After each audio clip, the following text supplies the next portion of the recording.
Boa noite a todos. Meu nome é Vinícius Carvalho Soares.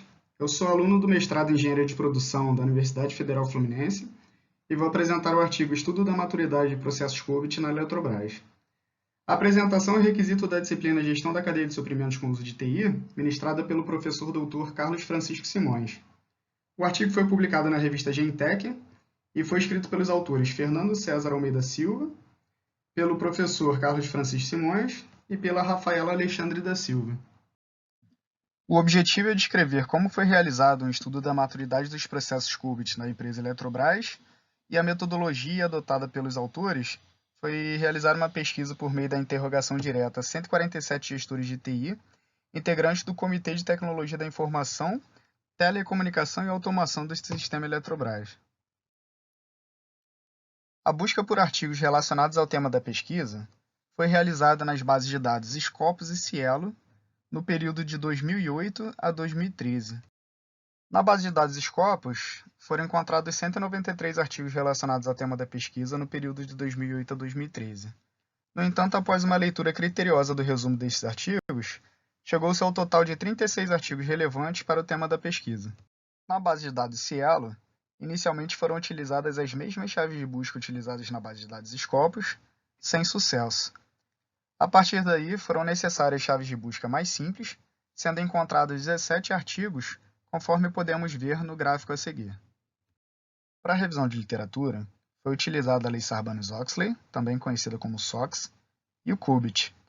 A Lei Sarbanes-Oxley foi um marco regulatório significativo na história do mercado de capitais norte-americano no ano de 2002, após uma série de escândalos contábeis. A lei também foi responsável pela criação do Public Company Accounting Oversight Board, que foi um órgão responsável por supervisionar as empresas de auditoria independente. A ferramenta mais utilizada na pesquisa foi o COBIT. E para quem não tem muito contato com a área de TI, o COBIT é um framework de boas práticas para a governança de tecnologia da informação, e ele foi criado pela Isaka, que é uma empresa norte-americana que buscava a satisfação do cliente, e não só do cliente, mas também de todos os stakeholders, além da excelência organizacional da empresa. O COBIT é estruturado a partir de 4 domínios: planejar e organizar, com 10 processos; adquirir e implementar, com 7 processos; entregar e suportar, com 13 processos; e monitorar e avaliar, com 4 processos. Vocês podem perceber que as letras que identificam cada domínio correspondem à sua versão em inglês. Para a avaliação do modelo de gestão na empresa Eletrobras, foi utilizada a graduação de maturidade de processos descrito no COBIT, que possui uma escala que vai de 0 a 5, sendo 0 para um processo inexistente, 1 para um processo inicial, 2 para um processo repetível, porém intuitivo, 3 para um processo definido, 4 para um processo gerenciado e mensurável e 5 para um processo otimizado. Além disso, foi utilizada uma 7ª opção para o caso de um entrevistado não possuir informações para responder sobre a maturidade de um processo específico. A partir da graduação de maturidade de processos explicada no slide anterior, os processos foram divididos em 5 grupos, sendo o grupo 1 para os processos melhor avaliados e o grupo 5 para os processos com pior avaliação. Eu vou pedir para que vocês prestem um pouquinho mais de atenção a partir de agora, porque pelo menos para mim, a distribuição dentro de cada grupo não foi tão intuitiva utilizando-se a ferramenta aqui ao lado. Então, classificando o primeiro processo PO1, vocês podem perceber que, embora ele tenha 20% das avaliações no nível 1, 20% das avaliações no nível 2 e 28,9% das avaliações no nível 3, quando eu percorro o fluxograma aqui à esquerda, eu percebo que o percentual das avaliações no nível 5, que é de 2,2%, ele é superior ao percentual de 0,22%, que é a média das avaliações no nível 5.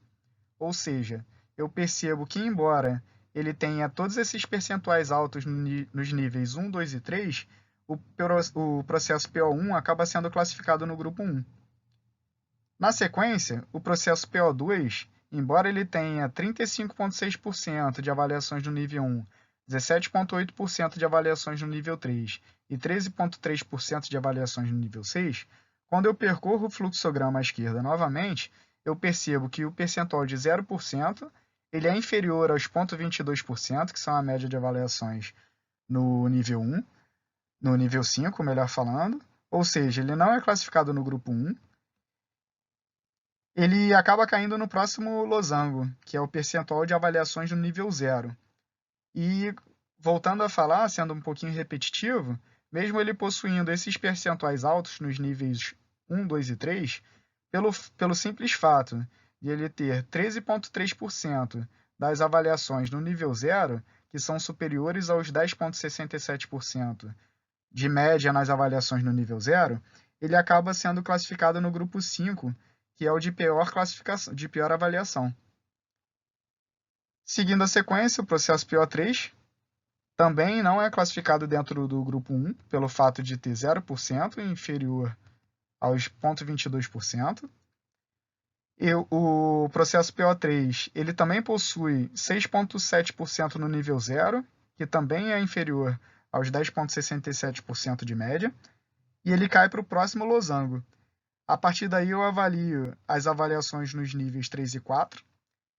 Aí sim, o processo PO3 ele possui 26,7% de avaliações no nível 3, superiores à média, que é de 20%, e 11,10% de avaliações no nível 4, superiores aos 9,34%. Portanto, o processo PO3 ele acaba sendo classificado no grupo 2, que seria o segundo grupo com melhor avaliação. Já o processo PO4, ele possui 0% de avaliações no nível 5, portanto, não é classificado no grupo 1. Ele possui 8,9% de avaliações no nível 0, portanto, também não é classificado no grupo 5.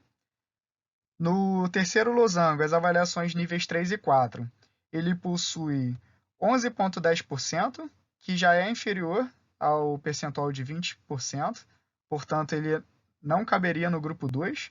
E, além disso, ele tem 4,4% de avaliações no nível 4, também inferiores aos 9,34% de média. E, partindo para o último losango, que é o percentual das avaliações nível 4, que no caso do processo PO4 é de 4,4%, também percentual inferior aos 9,34% de média, ele acaba caindo no grupo 4, que seria o penúltimo grupo, né, em ordem de avaliação. Na sequência, o processo PO5, ele também possui 0% de avaliações no nível 5, não sendo classificado, portanto, no grupo 1. Ele possui 6,70% de avaliações no nível 0, também percentual inferior à média de 10,67%. Ele possui 26,7% de avaliações no nível 3, que é um percentual superior à média de 20%, e possui um percentual de 15,6% de avaliações no nível 4, que é um percentual superior à média de 9,34%. Ou seja, o processo PO5 ele acaba sendo classificado também no grupo 2. Eu não vou seguir agora a classificação de cada um dos 10 processos, porque acredito que a partir do 5, os senhores já podem ter uma melhor ideia de como funciona a ferramenta.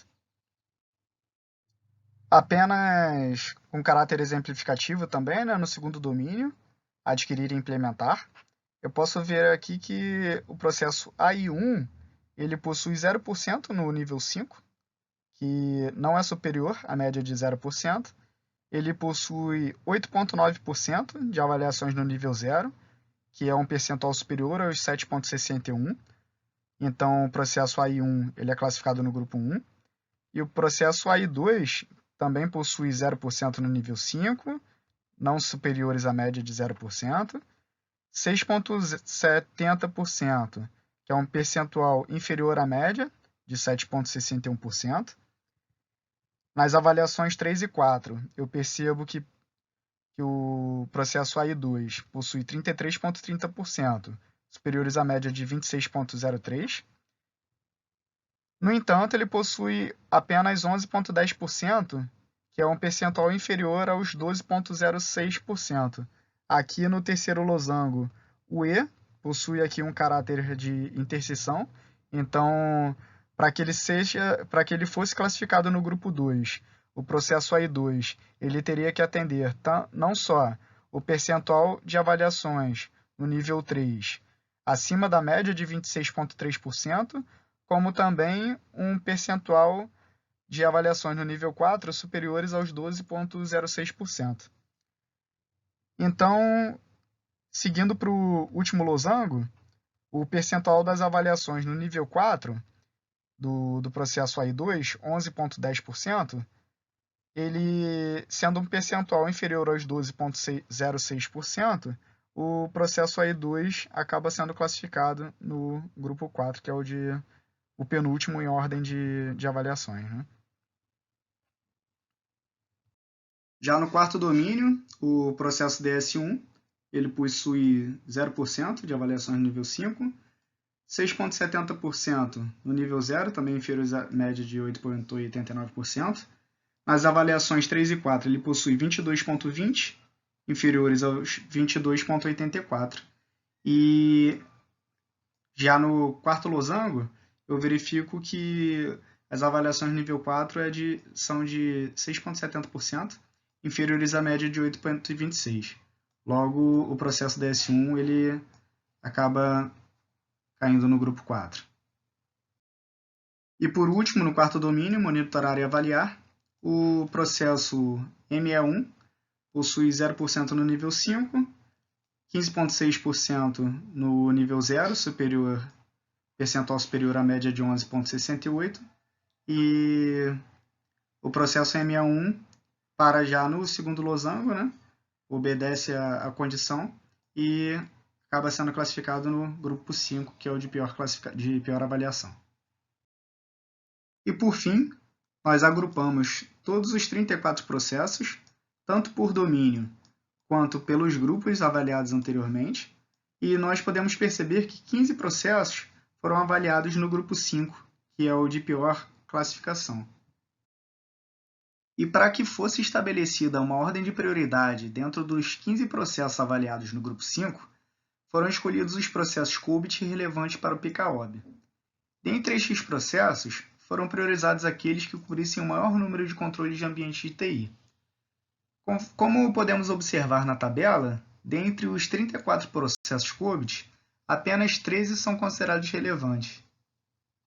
E seguindo esse raciocínio, dos 13 processos COBIT considerados relevantes, 5 foram avaliados pelos entrevistados como pertencentes ao último grupo, sendo priorizados de acordo com a tabela. AI4, habilitar a operação e uso. AI7, instalar e homologar soluções e mudanças. AI6, gerenciar mudanças. DS9, gerenciar a configuração. E DS8, gerenciar a central de serviço e os incidentes. Como conclusão, apenas 4 processos foram classificados no grupo 1. A grande maioria dos processos COBIT foi classificada dentro do grupo 5, que é o de pior avaliação. Este resultado representa um grande desafio para as áreas de TI das empresas do sistema Eletrobras, e, por outro lado, as áreas de TI possuem um vasto campo de trabalho para desenvolvimento de suas atividades.